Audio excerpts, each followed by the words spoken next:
Pero naghahalo din yung statement si Tariela. We cannot pass this resolution saying that Commodore Tariela is correct because he's wrong. Ang sa kanya, bastusin natin yung Pangulo Mr. ng President, bansa. that is his interpretation. No. Bastos yun. No, that is your interpretation. No. So if I ask them Well, now... Mr. President, we beg to disagree. Can you show the slide? Mr. President, we beg to disagree. Kung ganyan ang stand natin, then my staff now can show a meme of you. Mr. President, Mr. President, dito ba sa... Let me ask that question. Mr. President, I am not from China. Why will they put a meme? Why will your staff No, put a it's meme not about forward? China. It's about the... You're comparing apples Mr. and oranges, President. Mr. No. President. You are simplifying what is a complicated international. Some want to make it a political issue. Sila pro-China, kami anti. Hindi po. Eto na mga boss, kakapasok lang na balita. Grabe si Cayetano, naiyak, napahiya sa Senado, tanggal na sa pwesto, bumaliktad na sa China. Base sa impormasyong kumakalat ngayon sa social media, dapat nang hatiin sa dalawa ang Senado, isang team Pilipino at isang team pro-China. Pinagtatanggol kasi si President Xi Jinping ng minority leader, pero pinigilan siya ni Kiko. Naging mainit ang sagutan nila ni Pangilinan. Kaya palayasin nyo na ang mga maka-Chinang senador. Harap-harapan na silang nagtatraidor. Sobrang panig na nila sa China. Panaysisi na si Cayetano kay Tariela. Imbis na ipagtanggol ang kapwa Pinoy, mas gusto pa niyang ipagtanggol ang China. Kaya ito, sabay-sabay nating panoorin kung paano napahiya si Cayetano sa Senado sa pagtatanggol niya sa China. Baka ito na magpapatanggal sa kanya sa pwesto, bumaliktad na sa China. Pero bago tayo magpatuloy, baka pwedeng i-click nyo muna ang like, share, comment, subscribe at i-hit nyo na rin ang notification bell kung gusto nyo ng mga ganitong klase ng video para laging updated kayo sa mga susunod pa nating ibabalita. Kaya tara, panoorin na natin to. Kailangan natin magkaisa sa issue na to. Atin to. And some want to make it a political issue. Sila pro-China, kami anti. Hindi po. Pare-pareho tayong pro-Philippines. Pero may mga detalye na kailangan pag-usapan natin ng gusto. So I'll go straight to the resolution unless you wanna Yes, please. just react. Yeah. To the resolution, Mr. President, is it correct that ang pinagmulan nito ay yung presentation ni Commodore Tariela na may depiction in caricature or whatever the right name is of President Xi sa presentation niya? Ito ba yung pinagmulan nito?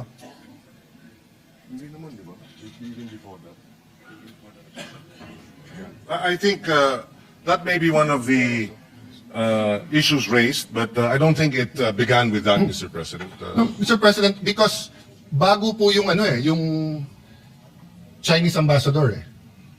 So all the disputes with the former ambassador, kung meron man, was covered by the 19th Congress eh. Kompleto naman tayo ng resolution eh.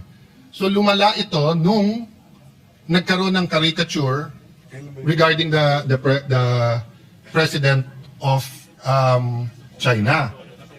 So, saan yung side by side? Pakita mo. So, siguro ito question ko. Let's, with your permission, Mr. President, Senator Pangilinan, let's focus on Commodore Tariela muna, no?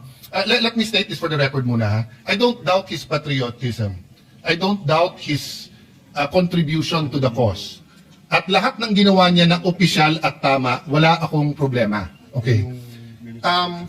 This is one picture. Pero nasaan yung picture ni Presidente na nung sa ASEAN ba yun? O sa APEC? Hindi, yung nilapitan niya bigla si President Xi. Meron ka doon, di ba? Ito muna. Ano sa dalawa ang opisyal ng Pilipinas? Yung mag-usap tayo, magdebate, ipaglaban natin atin, pero sa simbolo ng watawat at sa simbolo ng Pangulo ng bawat bansa, cordial tayo, or ang official ba natin ay umikot tayo at gumawa tayo ng mga caricature at siraan natin ang image ng presidente ng kabila? Which is our official policy? If I may just clarify, Mr. President, because the mention of the caricature. Mr. President, according to the information, the caricature came out January 14. But even before that, Mr. President, I publicly came up with a statement expressing concern about the military exercises, live military exercises undertaken by China in the Taiwan Straits. That was in December. And there, Mr. President, I was called out by the Chinese embassy spokesperson saying, reminding me that I should respect the one China policy. And so the issue of Tariela cannot be isolated, Mr. President. So, and therefore, if I answer this, it is simplifying, Mr. President, the whole resolution into Tariela's statements. No, it's not, Mr. President. Mr. President, I'll go to the one China policy later on and why you were called out. Because if you remember, the president himself was called out. Exactly, But not Mr. by the, President. no, because that's their duty. Well, and it is our duty to respond. Yes. Mr. President. Yes. Yes, it's your duty to respond, Mr. President. But To uphold the rights, to uphold our independence, to uphold our freedom of speech, Mr. President. yes, Mr. President, but one of the red lines of China in their diplomatic relations with any country, including the United States, is the one China policy. That's why when the Speaker of the House of US went to Taiwan, they were called out. And there was no issue. Mr. President, and they called, I- Mr. President, let me finish. Yes, yes. They called, and there was a debate. When President Bongbong said we have to prepare, President BBM, next statement. So, wala namang issue eh. Eto stand natin, eto stand nila. Except that, What's Mr. the issue President, there? my experience with Chinese statements, Mr. President, is that they tend to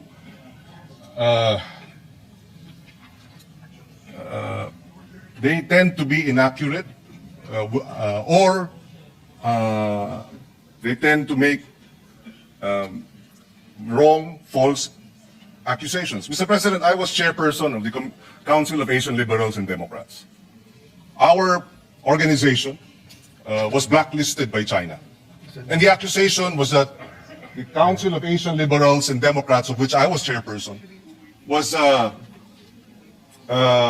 supporting Taiwanese independence, which was a lie, Mr. President. So I've had experience with Chinese public statements that are false because it serves their interests to promote their one China policy. We respect their one China policy. When I expressed concern about the live military exercise, I did not speak about Taiwan's independence, or I did not speak about, at least from my point of view, it had nothing to do with the one China policy. We were just expressing concern that the live military exercises are creating tension and escalating tension in our region. There was no mention of one China policy, and then they come in and then remind me. No, Mr. President, that is a standard reminder because they consider Taiwan and the waters in between to be part of China. So, put it another way, Mr. President. Sa kainitan ng secession movement ng Mindanao, kung may statement ang isang opisyal ng China dahil nagpadala tayo ng military sa Marawi, hindi ba ang diplomats natin sa Beijing sasabihin din sa kanila, huwag kayong makialam. Kasi one Philippines to eh. Ang Mindanao ay hindi Mr. independent. President, I beg to disagree with the comparison. I think, again, ano yan, Atis at Santol, Mr. President. Iba yung sitwasyon dun sa Mindanao, iba naman ang sitwasyon dito sa Taiwan Straits, Mr. President. Mr. President, that's a very, For example, we have about 200,000 overseas Filipinos in Taiwan. And so these live military exercises are a concern because an accident could lead towards, a shooting war, which we would, for the sake of our Filipinos overseas, we would like to ensure that nothing like that happens. No, I agree with you, Mr. President. And I agree with your statement, and I agree na sana hindi invade yung Taiwan. What I'm saying is it's the duty of their diplomats na sumagot. So if there were 200,000 Chinese in Mindanao, and we had live exercises i-invade yung Marawi, yung ating diplomat ay aangal pa rin sa Beijing because it's their duty. Diba? But to move on from that, Mr. President, okay, going back to Commodore Tariela, sa resolution niyo po kasi nakalagay dito in their performance of the official duties. So, tinanong ng ambassador ng China sa DFA, official ba yan? Which is tama and normal. So, if in Beijing, yung isang general doon ay maglabas ng caricature ni BBM, ipare-recall natin yung ambassador natin doon pag hindi siya nagtanong, nag-protest na bakit, at pag hindi sinabing official ba yon. Kasi yung Pangulo natin takes effort and time for good relations despite the dispute. Tapos yung general, naka-uniforme pa siya on official time, will show this caricature. So, my point, Mr. President, is naghahalo-halo kasi itong resolution na to kung ano tama at mali. Let's assume, I will not grant because hindi ko alam yung statements niyo, Mr. President. I have to admit that, okay? Pero naghahalo din yung statement si Tariela. We cannot pass this resolution saying that Commodore Tariela is correct because he's wrong. If he just simply stated, I love the Philippines, I will fight for our territory, I'll fight for our sovereignty rights, I will do my duty, but sorry, dahil uminit ulo ko, nilabas ko to, pero hindi official yan. Tapos tayo. We beg to disagree, Mr. President, that Mr. Commodore Tariela is mistaken. So- We would not have put this resolution and authored it if we felt See, Mr. so Tariela. that's what I want to elicit. So the authors of this resolution is saying, pwede. So kung ang official ng presidente is to have certain decorum sa presidente ng China, pwede yung isang general hindi sumunod. Ang sa kanya, bastusin natin yung Pangulo Mr. ng President, isang that bansa. is his interpretation. No. Bastos yun. No, that is your interpretation. No. So if I No, ask them well, now... Mr. President, we beg to disagree. Can you show the slide? Mr. please? President, we beg Mr. to disagree. President, The Department of National Mr. President, Defense tignan niyo naman po. has issued a statement condemning China's remarks, Mr. President. We're not talking about... Mr. President, if you look at the DFA, it was also telling Tariela, but not directly. It says, It was saying, follow the decorum, Mr. President. Mr. President, kung ganyan ang stand natin, then my staff now can show a meme of you. Mr. President, Mr. President, dito ba sa... Let me ask that Mr. question. President, I am not from China. Why will they put a meme? Why will your staff put No, a it's meme? not about forward? China. It's about decorum. You're comparing apples Mr. and President, oranges, Mr. no. President. You are simplifying Yes, what sir, is a suspended for 1 complicated international. Kiko, and to you. I think we were just making a point. I will speak after him. No, Mr. President, I've made my point. Just for the record also, the resolution does not make mention of the caricature, so I'm not sure where the point of the caricature is being Mr. President. pointed out. I will go there after this point, Mr. President. Sir President, Rule 93. Acts and language which offend a senator or any public institution shall be deemed parliamentary. From kindergarten, Mr. President, we are taught certain rules.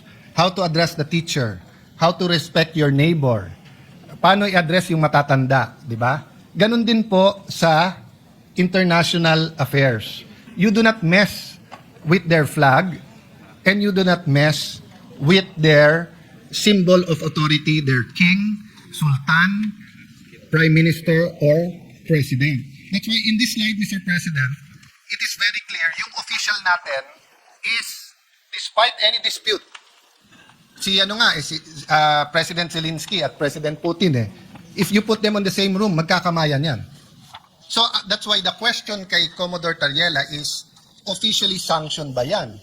Which tama na tanungin ng Chinese ambassador, bakit? If a general in China makes a caricature of President Bongbong, dapat i-protest ng ating ambassador. At dapat tanungin, official ba yan? Because we cannot look underhanded pagdating po sa international community. Hindi pwede ang Pangulo nakikipag-usap na eto walang personalan and then yung general mo, personal. So, I'm sorry I reacted because anyone who sees the caricature is not a flattering caricature. If I do that caricature to any world leader, kahit dito, di ba? The majority leader is smiling. The majority leader and I had we've known each other since 98. We've never argued with raising our voice. But umabot. I didn't even remember what I said. We apologized to each other. Bakit? Mali. Pero tama yung pinaglalaban mo, bro. Tama pinaglalaban ko. Mali yung paraan paano natin pinaglaban. So wala akong problema sa pinaglalaban ni Commodore Tariela. Pero hindi naman tayo fraternity dito sa Pilipinas na mali na nga brad mo, pero dahil bugbugan sa ibang bansa, sasabihin mo tama brad mo. Mali. I don't propose a resolution, but the guy should apologize and just say na, tama pinaglalaban ko, pero mali na ginawa kong ganyan. Now, if he wants to do that, he resigns his commission. He can go around, he can join the media, he can be a blogger, he can be a professor, he can be like Ronald Llamas and call himself a influencer or a political analyst, di ba? But when you're in uniform, the other countries will ask you, official ba yan? That's standard, Mr. President. Kaya tayo nagkakaproblema. Mr. President, wala namang problemang magtanong sila. Pero itong mga bitiw na salita nila sa kanilang Facebook official pages ay hindi katanggap-tanggap. Number one. Number two, kahit sa China, Mr. President, kinakarikature ang ating Pangulo ng state-controlled, China state-controlled media. Na alam natin, walang lumalabas dyan na hindi aprobado ng Communist Party. So merong China, Xinhua News. Andito si BBM, may caricature. Andito rin.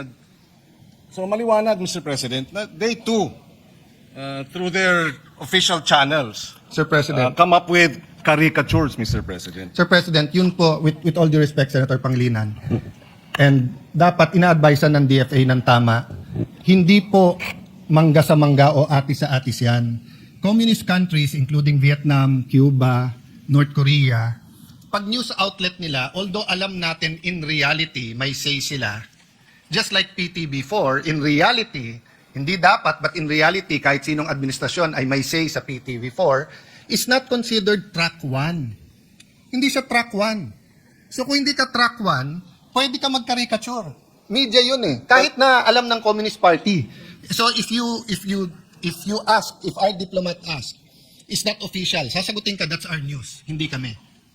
Which is deniable, Mr. President, and therefore okay lang. No, it's not okay lang. Well, It's not okay lang, Mr. President. Why It is the when we international- defend when our officials caricature, it's not okay. But when they're state-controlled news caricatures, it's okay. No, Mr. President. There is an Yun naman pala eh. international... So what's the issue? No, Mr. President, there is an international order in foreign relations.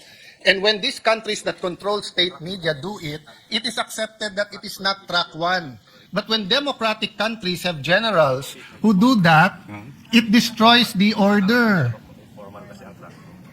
Nagmumukha tayong childish at bata, nasisira po ang kredibilidad mula sa Pangulo hanggang sa Secretary of Foreign Affairs.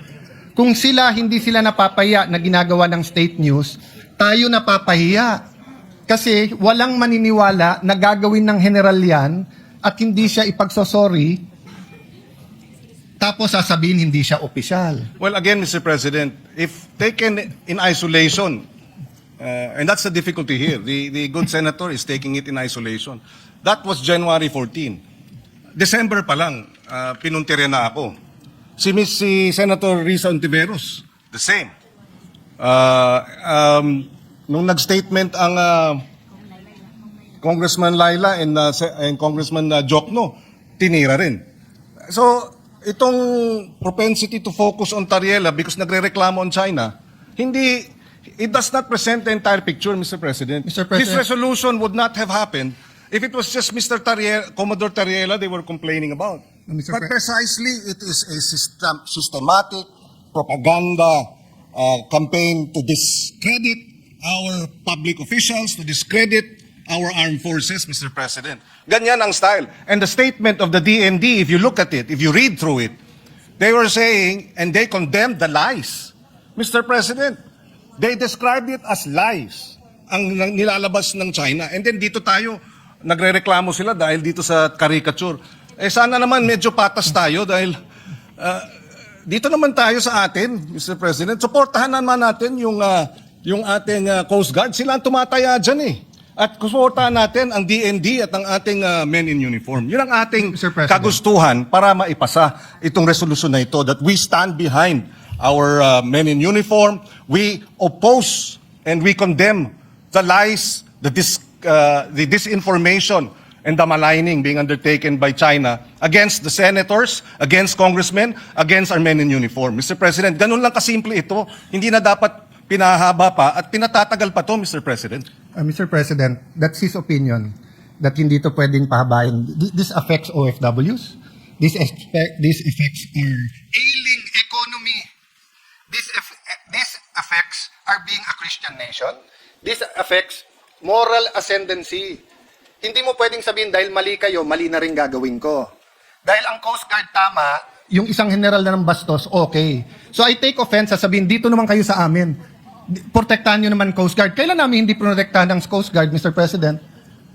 We are for the Coast Guard, Mr. President. But if one of their generals went over the line and did something that is wrong, childish, undiplomatic, reckless, unprofessional, it's also our duty. Did we file a resolution here to ask someone to correct him? Hindi po.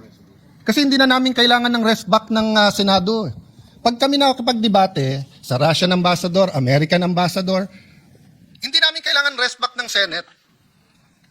Especially kung tama kami. But what we're asking sa resolution to is rest back ng buong Senado. Which I'll go to the other point because hindi tayo magkasundo dyan.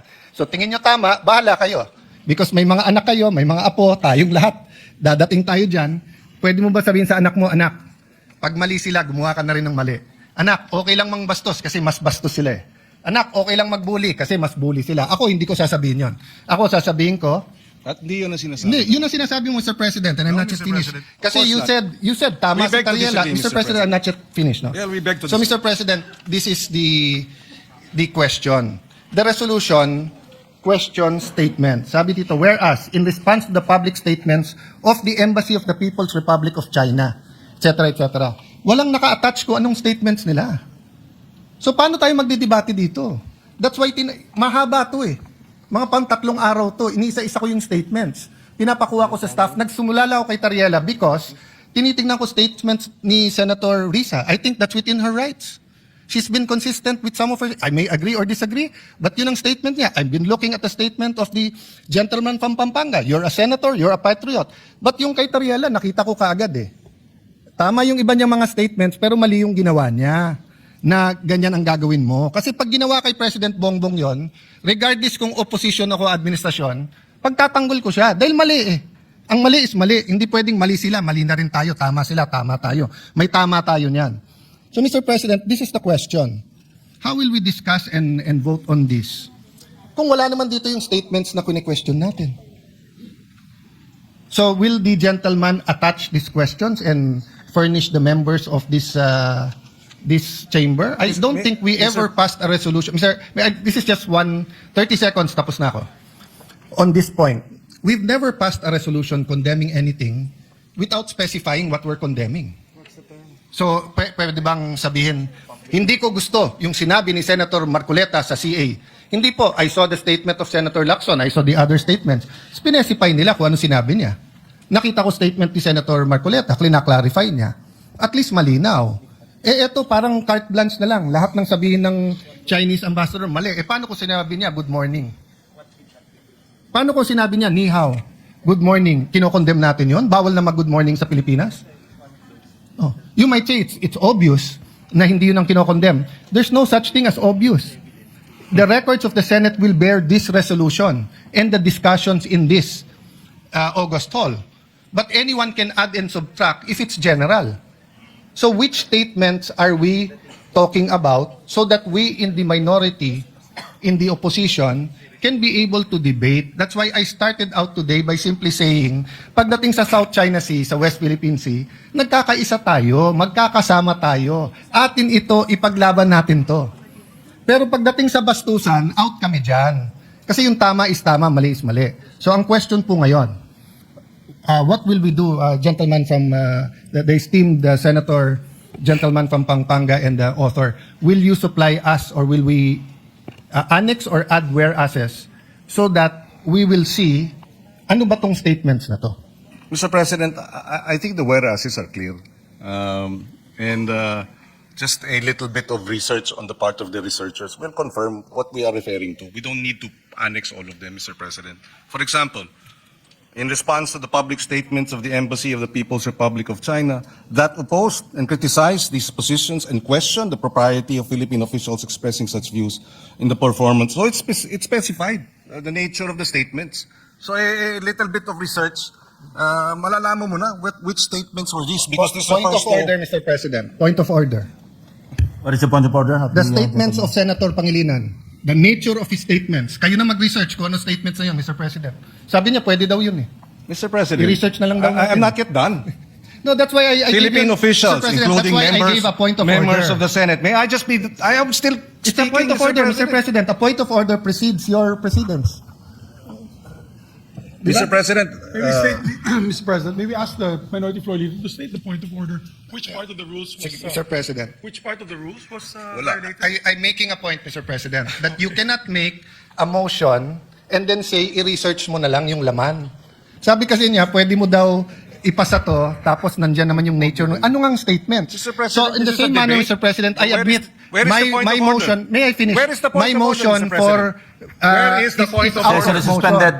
Ngayon kayo bilang Pilipino, ano ang masasabi nyo at reaksyon sa balitang ito? Mag-iwan kayo ng komento sa ibaba at atin niyang babasahin isa-isa.